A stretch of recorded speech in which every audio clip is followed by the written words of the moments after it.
काशिफ साहब, मैं चाहूँगी कि आपकी जानिब अब मैं आऊँ, क्योंकि आप मुतादिद बार जब भी तोशा खाना 2 के हवाले से बात हुई आपने हमेशा कहा है कि ये और अलकादिर ट्रस्ट ऐसे केसेस हैं जिसके अंदर दिखाई नहीं देता है कि पीटीआई को किसी भी तरह की कोई रियायत मिलेगी, क्योंकि लगता ऐसा है आपके बकौल कि वो कहीं ना कहीं इन्वॉल्व थे, कहीं ना कहीं चीज़ें मौजूद थीं और ये चीज़ें कोर्ट तक भी पहुँची हैं, उनके मुखालिफिन के पास भी मौजूद हैं। तो इसलिए फैसला तकरीबन वही है जिसकी आप बहुत पहले पेशगोई भी कर चुके हैं हकायक को देखते हुए। देखें, फैसला तो क्या आएगा क्या नहीं आएगा इसके ऊपर तो मैं नहीं कमेंट करता। जो आज बरियत हुई है, आज बरियत नहीं हुई, मैं इसके हवाले से बता दूं कि देखें, ये जो जिस तरह शराज साहब ने कहा, एक नेकलेस है, एक एयर रिंग है, एक सेट है जो तोशाखाना में लिया गया, और जो इस्तगासा ने डॉक्यूमेंट जमा कराया, जो उनका केस है वो ये कि ये तोशाखाना में जमा हुए ही नहीं, ये तोशाखाना में जमा नहीं हुए। और इसकी मालियत जो है, जिस कंपनी ने ये सेट बनाया मोहम्मद बिन सलमान साहब को दिया, मोहम्मद बिन सलमान साहब ने बानी तहरीक इंसाफ उनकी अहलिया को दिया,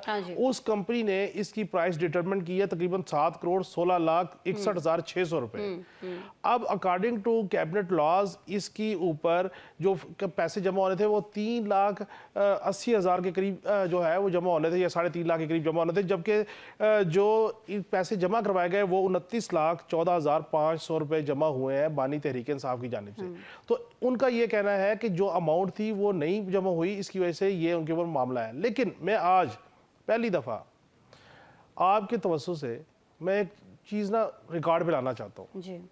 ये तोशाखाना के जितने केसेस हैं ना, वो तोशाखाना 1 है, वो 2 है, या समहाउ अलकादिर ट्रस्ट, गाड़ियों का केस है, घड़ियों का केस है। मैं कह रहा हूँ जी, तोशाखाना के जितने केस हैं या समहाउ अलकादिर ट्रस्ट है, मैं ये लफ्ज़ यूज़ कर रहा हूँ समहाउ, इन तीनों में बानी तहरीक इंसाफ इनोसेंट थे।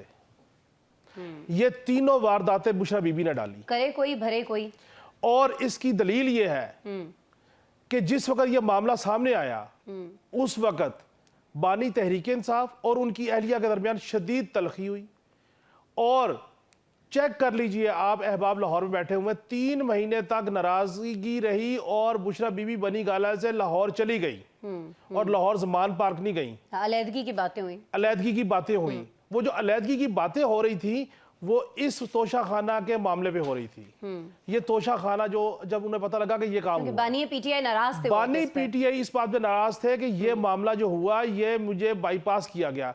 अब प्राइम मिनिस्टर ने अपनी जो ऑफिशियल लाइन थी, उन्होंने मिलिट्री सेक्रेटरी से पूछा, बाकियों से पूछा, उन्होंने कहा जी ये सेट पैटर्न है, आप कर दीजिए। और उस वक्त जो अलैदगी की बातें हुई, बात डाइवोर्स तक पहुंची, उस वक्त उस अलैदगी और उस डाइवोर्स को रुकवाने के लिए मोहतरम जनरल फैज साहब एक्टिव हुए और फिर मामले सारे रिवर्स हुए।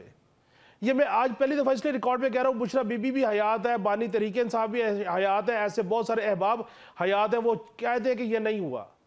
क्योंकि उसकी वजह यह है कि बानी तहरीक इंसाफ के सिग्नेचर की हुई शर्ट अगर 5 करोड़ की बिक सकती है तो उनको 2 करोड़ की घड़ी लेने की जरूरत नहीं थी। ये वो हकायक है। इन हकायक के ऊपर बात इसलिए कोई तहरीक इंसाफ का बंदा नहीं करता खुल के कि उनको ये लगता है कि अब हुक्मरानी बीबी के पास है, ये ना हो कि हमारी छुट्टी हो जाए। और उसके बाद ये सारे मामले रिवर्स हुए और आज तक ये मामले गले पड़े हुए हैं। सिर्फ ये मामला नहीं है, फिर इस मामले को हैंडल करने के लिए जुल्फी बुखारी साहब मैदान में आए, फिर 2 नंबर रसीदें बनाई गई, फिर वो दुकानदार उस रसीदों से मुकर गया, उन 2 नंबर रसीदों का मुकदमा इलादा चल रहा है हजूर। ये तोशा खाना एक खातून ने, एक अहलिया मोहतरमा ने ये तहाइफ लिए, उनको बेचा किया और गले पड़ गया बनी तहरीक। अच्छा, यहाँ पे एक सवाल बनता है ना।